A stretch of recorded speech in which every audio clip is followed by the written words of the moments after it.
Latest ആയിട്ട് മമ്മൂക്ക ഒരു ഫംഗ്ഷന് പങ്കെടുക്കുമായിരുന്നു. ആ ഒരു പങ്കെടുത്ത ഫംഗ്ഷനിൽ സ്റ്റേജിൽ സംസാരിക്കുന്നതിനിടയിൽ അദ്ദേഹത്തിന് രോഗമുണ്ടായിരുന്നു എന്നുള്ളൊരു കാര്യം സമ്മതിക്കുന്നുണ്ട്. ഇപ്പം അതില്ല എന്നുള്ള രീതിയിലൂടെയായിരുന്നു മമ്മൂക്ക പറയുന്നുണ്ടായിരുന്നത്. ഇത് വെച്ച് നോക്കുമ്പോൾ തന്നെ ഒരുവിധം നേരത്തെ വന്ന ന്യൂസുകളെല്ലാം സത്യമാണ് എന്നുള്ള രീതിയിൽ നമുക്ക് പറയാൻ സാധിക്കും.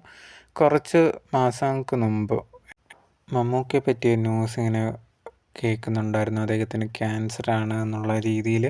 ആ ഒരു സമയത്ത് കുറേയധികം പേരത് വിശ്വസിക്കാൻ റെഡിയായിട്ടില്ലായിരുന്നു. കാരണം അദ്ദേഹം ഏറ്റവും ഹെൽത്തിയസ്റ്റ് ആയിട്ടുള്ള ഒരാളാണ് എന്നുള്ളതാണ്. അദ്ദേഹത്തിൻ്റെ ഡയറ്റ് എല്ലാം, എക്സസൈസ് ചെയ്യുന്ന എല്ലാം അദ്ദേഹം പറയുന്നതാണ്. അപ്പം ആ ഒരു സമയത്ത് ഇങ്ങനെ ഒരു വാർത്ത വന്നപ്പോൾ എല്ലാവരും പറഞ്ഞത് ഫേക്കാണ് എന്നുള്ളൊരു കാര്യമായിരുന്നു.